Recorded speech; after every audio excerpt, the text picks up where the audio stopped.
Hello everyone, I'm Bruffy1322 and welcome to highlights from the 5th round of the Multi-Class Endurance Championship Season 5. Round 5 took place on Bianco Fuori FA, which was a PS4 community track from Season 4. This grapeseed track has some difficult corners that require care to navigate successfully at speed, as well as a lot of crossover as drivers race above and below each other on other parts of the track. In addition, a wide variety of corners mean overtaking is certainly possible around here as drivers battle for control of their cars. In a rerun of the Season 4 race, GT1 drivers for this race were in the Turismo Classic, with GT2 drivers in the Z-Type and GT3 drivers in the Stinger. If you want to watch live coverage of all the races either before or after you've watched this roundup, check the description or pinned comment for videos that do just that, and for all the information you need about the championship, including past seasons, full calendar, rules and regulations and more, check the description and pinned comment for all the links that you may need. So as usual, we're going to be starting off with PS4 GT1, and this was probably one of the most incredible races that we've ever had for the Multi-Class Endurance Championship overall. 4 of basically the very best drivers that we've ever seen throughout the championship and that GTA has ever seen were battling out on the limit for an hour and a half. It was quite the spectacle, and they were all separated by fractions of a second at the line after an hour and a half of racing. So we had the two main championship protagonists from this season of Ryan W1, who so far had taken all 4 wins from the first 4 races, and young Bright Hawk as well. And joining them this race was Escuz as a reserve driver for the Los Santos Customs team, who we're seeing in the top left just get into first place as he overtakes Nico, who led from pole position. He was also the reserve driver on the PC race in round 2, winning that race in GT1. And our 4th participant of this amazing battle was Murphos, who was the Season 4 GT1 champion on PS4. So 4 drivers that were basically all the way through could not be separated. Escuz got, obviously as we just saw, got into the lead, and then after the first round of pit stops, it was basically Escuz in the lead, Murphos in second, Ryan in third, and young Bright Hawk in fourth. Obviously these two battling it out as you're seeing here as Ryan just came out of the pits. So it was kind of crazy all the way through, and to be able to cover everything in this video is impossible. I definitely recommend watching the coverage from all these guys' perspectives, because it was quite an amazing race really, and obviously the link to do that is down below in the description. But about 30 minutes into the race, we've got Murphos in second and Ryan in third, pressuring him, and he makes a little mistake as he goes for the curb there and basically has a massive flip. So he's at this point out of the picture in terms of the top 3, and then Escuz, who was leading from the start, also has a crash and gives Ryan the lead. Now, during all of this, there was some incredible car control showed by all these drivers. So we had Ryan in the lead, Escuz in second, Young in third, and then Murphos was a little bit further behind after that crash as well. And then Ryan makes a slight mistake, and because these drivers are pushing to the limit every single lap for an hour and a half, and they're all so close, it only takes a tiny mistake to lose a position like that. And then we have probably one of the best moments or best overtakes in MCEC history at this moment, as these 3 drivers show incredible car control and skill on the very limit, fighting over what is basically the lead of the race. At this point, Murphos is out in front, but all these 3 drivers have done their second pit stop, whereas he hasn't. So he's just trying his best to pump in the lap times and catch up to what would be the lead after he makes his second pit stop, and see where he comes out. Obviously he lost a lot of time in that crash that we saw, but just some of the battling that these guys were doing, these 3 in particular, because Murphos was kind of on his own strategy after that crash, was unbelievable, and hats off to all of them, frankly. So close to the very end of the race, only 2 laps left, Murphos does make his final pit stop after pumping in the lap times, and actually manages to come out in second place, just behind Escuz, just ahead of Ryan, who's in third. And yeah, it just so impressive that these guys were so close right on the very end. We're seeing at the very final corners of the final lap of the race, and you'll see how close they are as they cross the line, basically separated by 4 seconds. The Murphos was in second place, about 7/10 of a second away from the victory in the end. You can see it on the screen. Escos gets the wins. That's 2 wins out of 2 from the reserve drives that he's done on PS4 and PC, with Ryan in third and Young Bright Hawk in fourth. Good recovery from Murphos, and then all 4 drivers were basically just on the limit every single lap, and it was absolutely incredible. And hats off to all of them for giving us a great show. And I definitely recommend watching the full thing. Again, link for that in the description. So onto the GT2 race. Obviously, as you saw there, me and Axel had it coming together and we had a bit of a nightmare, and then Brady from second place also makes a bit of a mistake and drops down. That allows TS Nobody into second, Icy into third, and AG 25 2014 into fourth place, as Sherritt was leading from pole position at the front.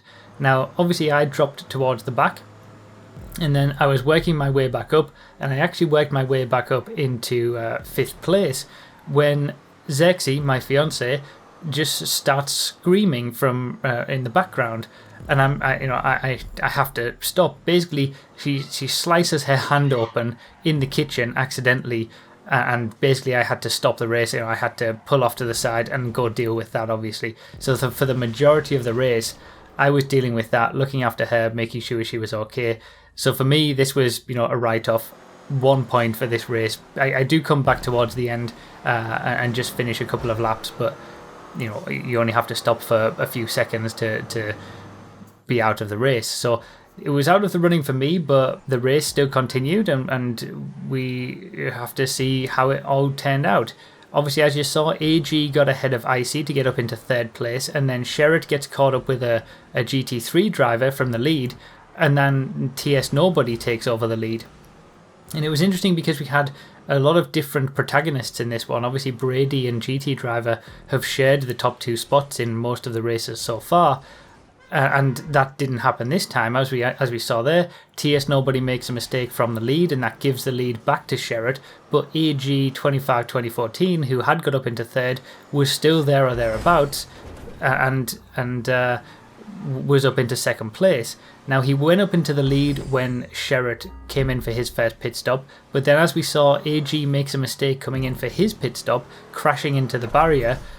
But when he comes out of the pit lane, he's still right there in 2nd place, only just behind Sherritt. So if he hadn't have made that mistake, he probably would have taken the lead. So it showed that AG definitely has some pace. Sherritt comes and makes his 2nd pit stop, and then a few laps later into the race, AG then does the same thing, and it's all about where is he going to come out, because these two are basically fighting for the lead. They've managed to pull a gap over the rest of the field, and as it turns out, it's very, very close, as you see, but AG manages to take the lead of the race and then gradually pulls away from Sherritt in the final couple of laps to take his first victory of the season. Obviously, if either of these two drivers had won the race, it would have been the first victory for a new driver who wasn't Brady and GT driver. So, good performance from both of them. Sherritt got the 2nd place that his pace has probably deserved over the course of the season, and Icy Hot had a better race to finish 5th with TS Nobody in 4th, and Brady, after that early mistake, made some early pit stops and was able to recover to 3rd place to get the final spot on the podium. I obviously came back towards the end of the race just to to finish the race essentially, and this was probably my best moment with an overtake in the pit lane on Tyler Durden, but I was 25 laps back at that point, so it didn't actually mean anything. But yeah, obviously a bad race for me. I basically didn't participate after the first 6 laps, but a great win from AG 25 2014 with Sherritt in 2nd and Brady in 3rd. And yeah, really solid performance from AG, who's really come on throughout the course of the season.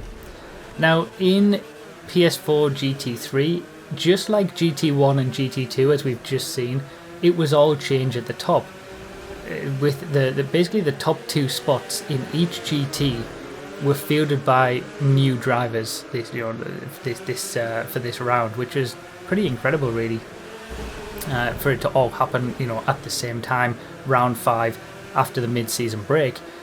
What we can see is that at the start, Obst in the top right, he gets up into second place quite early on, and VXWK, who was leading from basically the start after Diglett had a pretty bad start, he keeps the lead for quite a while. This is where we see Obst getting up into second place ahead of Shady Fruit.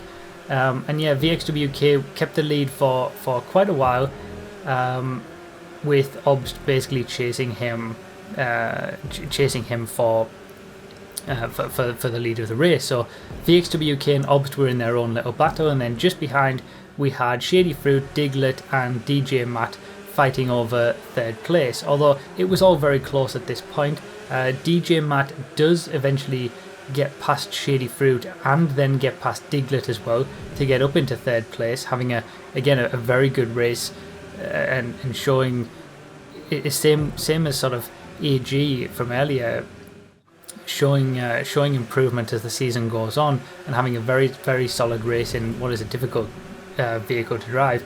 It wasn't without issue, of course. DJ Matt did have a few issues overtaking Diglett and then drop back down, but eventually he does get up into third place and starts to pull away a little bit from Shady Fruit and Diglett.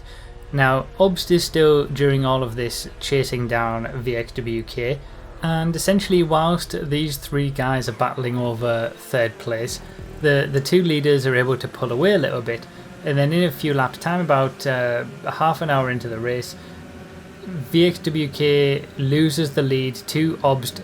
Obst gets a nice move, a nice run, and a nice move around the outside, as we'll see from the footage, and is able to basically not look back from that point on, and goes on to win his first race of the season. Just forgot to mention as well that Sherritt's second place in GT2 was his first podium, as was AG with his first win. So a lot of first podiums and first victories for this round. But yeah, nice outside move from Obst, and doesn't look back from that point on, and is able to take the victory. When on the very next lap, DJ Matt is closing up to VXWK as well. VXWK must have made a slight issue or got caught up with a bit of traffic, and is recovering from that. DJ Matt moves up into second place and then also doesn't look back. So Obst gets his first win of the season, with DJ Matt getting his first podium of the season in second place, and Shady Fruit getting the sort of the best of the rest to take home the final podium position. So when it comes to the championship, I do need to point out and keep in mind that with this championship, only your best 7 results count. So for those who've had a dropped score or a bad result, maybe a 1 point score, or they didn't turn up for one of the rounds, that won't count in their final standings, but we won't know how that all works out until the very last round, in round 8. So I will keep you up to date if there is a sort of a point where someone has won the championship early, but we're probably not going to know until the very final round. Even the team's championship is still very close, but Richards Majestic had a very good round this week, with only 5 points away from a maximum score, and that put them to the very top of the team's championship for PS4.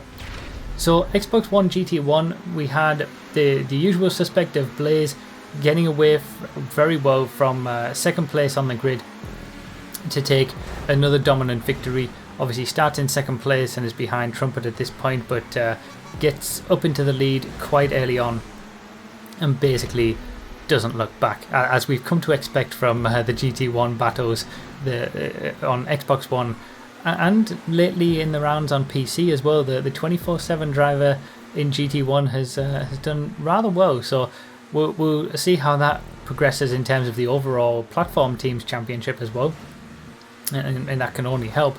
But in just behind Blaze, there was basically an interesting fight for second place between R2XDJ and Baggins, who was replacing All That Design for the U2 team, who stopped racing after round 4.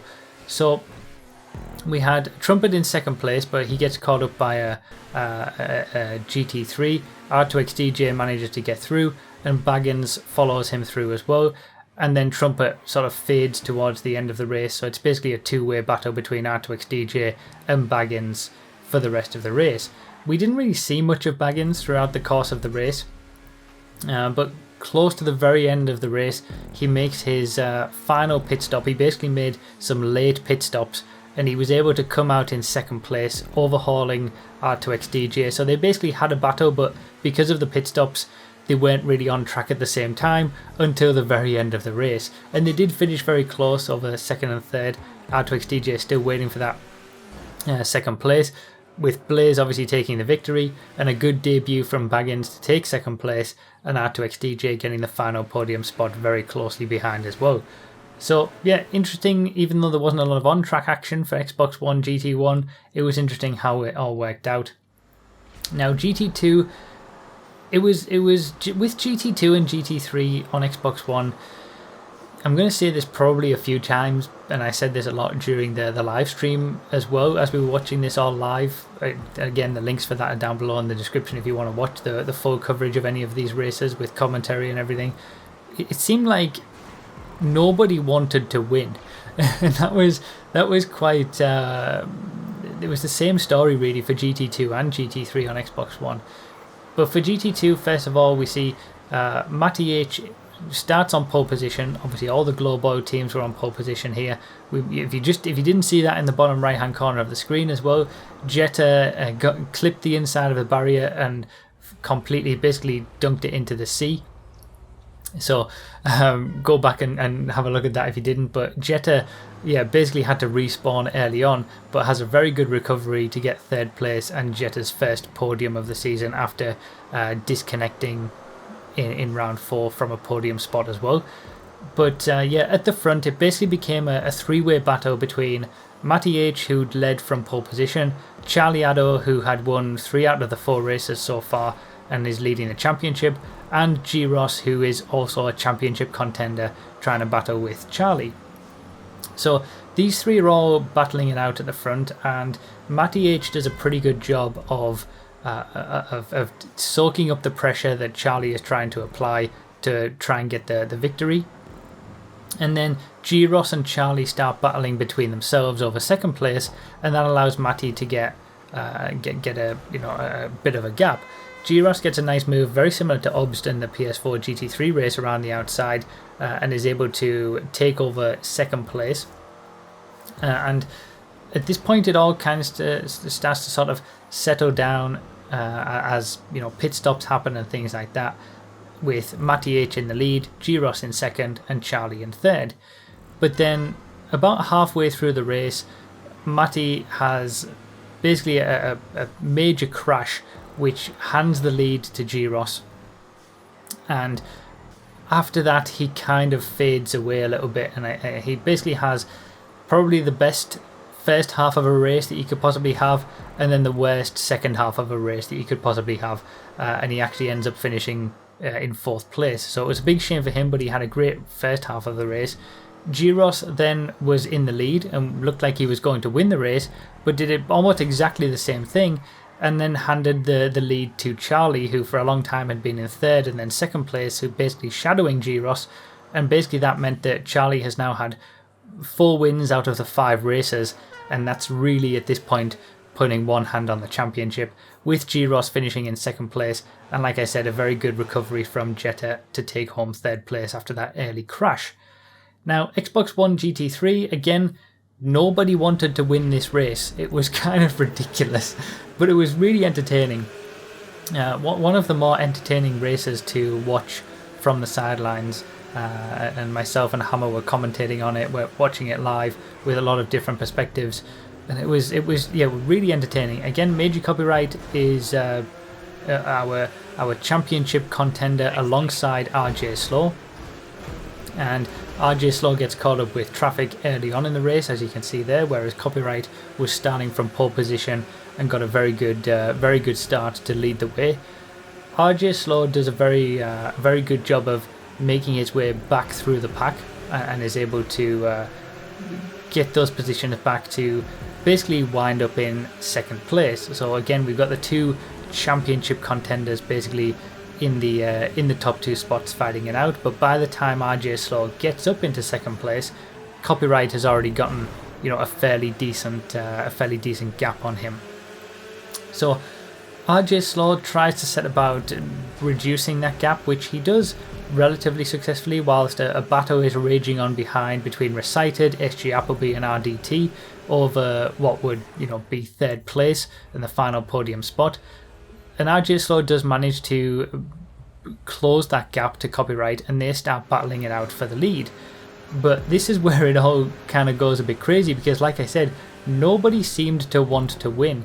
Whether crashes were happening because of just driver error, or as in Copyright's case there, getting hit in the backside from your teammate, your GT1 teammate, which is a bit of a nightmare. That gave RJ Slow the lead, but then RJ Slow makes a mistake and Copyright takes the lead back, and this just kept happening all the way through the race, to the point where it did seem like nobody wanted to win. RJ Slow catches up, overtakes, then makes a mistake, then Copyright would make a mistake, and it was kind of ridiculous, to be honest. But it was really entertaining because these guys kept having these issues. They were never too far away from RDT and Recited, who were in third and fourth places, and still battling over the final podium spot. They were certainly, RDT was having another very good race, and although he didn't share the same pace that Copyright and RJ Slow had, as you can see, this is just a total nightmare for RJ Slow, and this is the kind of stuff that was going on to both of these drivers.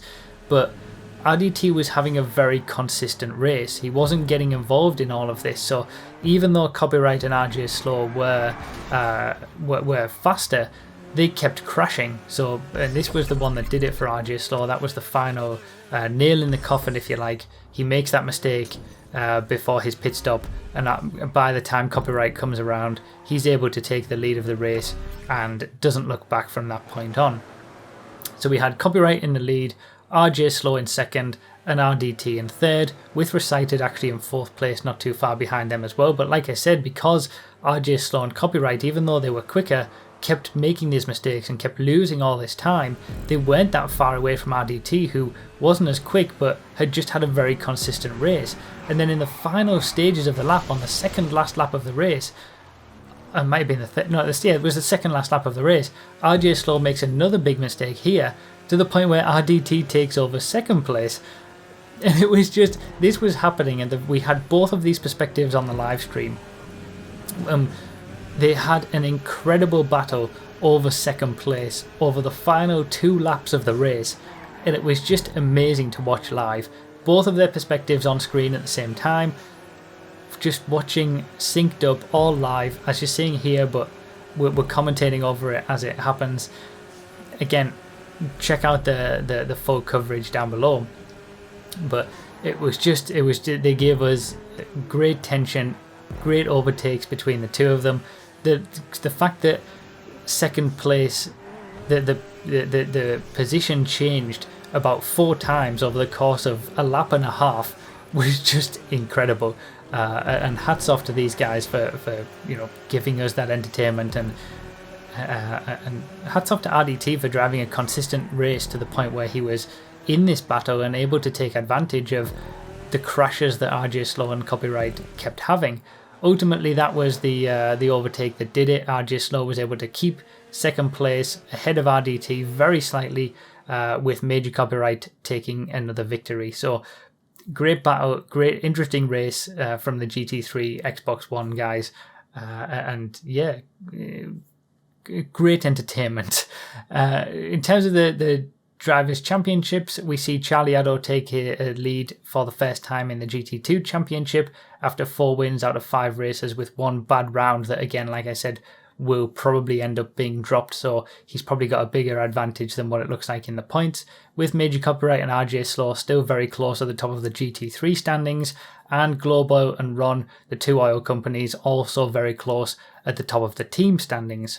Now, for GT1 on PC, you could be forgiven for thinking that you're watching a rerun of the Xbox One race, at least in terms of the leader of the race, because Cleo, who is also driving for the 24/7 team, just like Blaze on the Xbox One side, obviously started from second place, the 24/1 24/7 team started on second place. Globo was starting first, so Cloud McShort got a good start, was in the lead with Cleo in second as everybody was battling behind. But then Cloud makes an unfortunate mistake on the first lap, which basically sends him from the lead to last place. Cleo gets, inherits the lead from that basically, and then drives away and doesn't look back. So gets a very dominant victory. But behind, there was a really interesting battle over second place, and it was just so close. We had Trumpet Master from the Xbox One side, who is also now racing as a permanent driver for GT1 on PC as well. Mindless Riff, Tuppers Eric, and Cloud, who was recovering from his early crash, all battling over second place, all four of them. And Mindless Riff here gets the overtake on Eric to get up into second place. But as we'll see from the spectator perspective, they're so close, nose to tail, four drivers. It's incredible.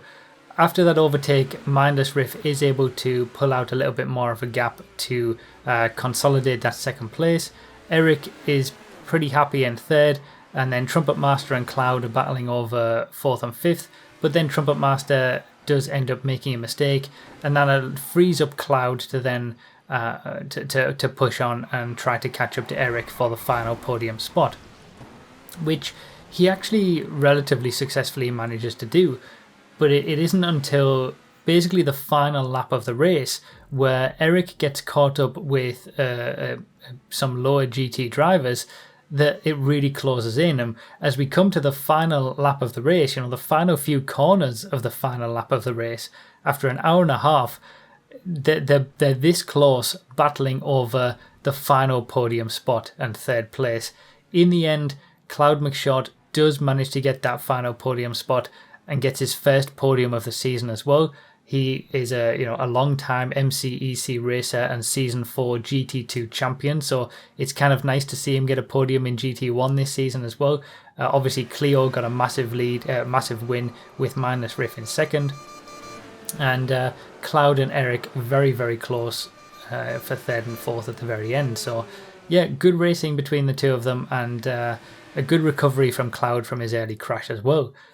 PC GT2, the best way to describe this was a train. Just the first couple of laps, or maybe the first 5 or 6 laps, it was just an incredible train of cars where nobody was really separated by that much. And I think that's GT2 in a nutshell across all the platforms this season. If anything, you've really got to be putting a lot of practice in for GT2 to even just compete. The skill gap between the top to the bottom is very, very sort of shallow. But yeah, we see that CT Ski got a good lead from pole position, but makes a slight mistake, and Odan is able to take over the lead. And then we basically settled into the train that I was talking about. First couple of laps, this is just how it was. Every single lap, train of drivers, and yeah, nose to tail all the way through. So not too far into the race, Mountain Jed is able to get up into second place by overtaking CT Ski here. Danny is able to come past him as well. Basically a little mistake, it's enough to essentially lose him 3 places as Sunken comes through to take a position as well. So he goes from second to fifth and decides to make an early pit stop and just get it out of the way. Mountain Jed closes up to Odan, so it's obvious at this point that Mountain Jed has some good pace, and then makes his first pit stop as well. And once all the pit stops are filtered out, Jed actually ends up having a big lead over CT Ski, who's still in second, Sunken in third, and the 2 late pit stoppers of Odan and Danny are in fourth and fifth. They're still not very far away, but Mountain Jed definitely has a very good lead. Now at this point, this is where it all gets a little bit of a nightmare, because Odan accidentally throws a proximity mine in the pit lane, and obviously he avoids it himself, but he doesn't actually do anything to tell anybody that there's a proximity mine in the pit lane, which that's the bare minimum that we would expect, to at least close the pit lane and let the pit watchers deal with it. And unfortunately, the person who was affected by that was the leader, Mountain Jed, who he comes in for his pit stop basically a lap later and gets exploded from the lead of the race. He goes from being 10 seconds in the lead of CT Ski to 8 seconds behind, and he actually ends up losing second place as well to Sunken. He does manage to get that second place back, and is able to close the gap to CT Ski by the end of the race to 4 seconds, but he loses the race on track. So, because of the unique situation that this was, the race organisers, myself and the other organisers, as well as CT Ski, who won the race on the track, all agreed that Jed deserved to win this race. So we swapped the positions back. Jed was credited with winning the race because that was just unbelievable. You couldn't have foreseen that. And CT Ski would come home in second place after everything had been worked out, with Sunken getting another podium in third. After all of that as well, Odan was disqualified from the standings. He did finish fourth, but he was disqualified for that, for basically not doing anything to, help the situation after his mistake. And it did also cause Deviator, who was battling for 8th place in GT2, to be blown up as well. So at least the right person in the end got the win. But yeah, we've never seen that happen before ever in the MCEC. And for those wondering why we throw Molotovs in the pit lane, it's because you need to have external damage on the car from a gunshot or fire to make the wrenches work to actually fix the car in the pit lane. And obviously he just accidentally chose a proximity mine instead of the Molotovs, but there's no excuse for not warning anybody about that and fixing the mistake essentially. So moving on to GT3, we saw obviously that Berserker, who'd won, I think 3 out of the 4 races this season, get into an early lead, but then drop down, with Jay Santos and Large Soda then taking over the lead, as Beta One Hit, who is the only other winner this season in GT3 on PC, had a really bad time with a laggy Zeppi and getting taken out basically by the lagging car. Jay Santos makes a little bit of a mistake, and that gives Large Soda the lead. And then as Berserker's going for an overtake on Large Soda, misjudges the back end of the Large Soda's car, and that drops him down much further. He does recover quite well by getting up ahead of Jay Santos and then Tony Soprano, who had a very good race in the early part of the race as well. And then finally catching up and passing Large Soda for the lead, properly this time without losing time, and is able to take over the lead of the race, showing that he's got the pace to catch up and drive away. But behind all of this, Beta One Hit had more pace, but kept getting caught up with other drivers. If it wasn't the laggy Zeppi, as we're seeing there, just total lag, causing him to drop basically all the way to last position, he manages to make some overtakes to essentially, after the first round of pit stops have all worked out, he fights his way back up into second place and is able to start chasing down Berserker. And this wasn't the easiest thing in the world to do, but in the end, Beta One Hit, his best lap was actually almost 2 seconds per lap quicker than the Berserker. But it wasn't that easy because he kept getting caught up with incidents, and none of them were really his fault. As we can see, this is the gap between Berserker, who's just flown by, and then Beta One Hit after he gets up into second place. And then he's able to bring that gap down over the course of the race. But it just keeps getting sort of hindered by GT1s or GT2s, just generally not having very good luck with traffic. So it was, very frustrating for Beta One Hit, obviously, because he kept closing that gap and then kept basically getting taken out. But towards the very end of the race, we had Berserker and Beta One Hit separated by basically the shortest amount of distance that they'd been separated all throughout the entire race. Beta One Hit was really, closing in quite well. And then Berserker makes a bit of a mistake here and rolls the car. That gives Beta One Hit the lead of the race for the first time all race, and Beta One Hit doesn't look back from that point on and is able to drive away, take his second victory of the season, with Berserker in second place and Large Soda taking third. So yeah, pretty interesting one, but I think the right person won despite the crashes and incidents in both GT2 and GT3, very close at the top of the GT1 Drivers' Championship, and it's exactly the same top 3 in terms of points for the GT2 Drivers' Championship as well. But again, remember, we've got dropped rounds, dropped scores that will come into that. And for example, Beta 1 Hit missed 1 round, so that it's actually closer at the top of the GT3 standings than it looks right now. In terms of the Teams Championship, it's incredibly close on PC as well, with Ron leading the way and LSDWP in second. And when it comes to the overall Teams Championship, it is once again very close between basically the top 4 teams, with Glowbio taking the lead in the standings with 373 points, Ron and Presivex tied on points, which is kind of amazing, and 24/7 in 4th place. And it looks like it's going to be those 4 teams who are battling it out for the overall Teams Championship, which again, to remind you, is taking into account the points of all the drivers across all 3 platforms for all the teams. So that's it for round 5 of the Multiclass Endurance Championship Season 5. You can either keep up with the championship live each weekend on Twitch, or just wait until the next episode of these highlight videos.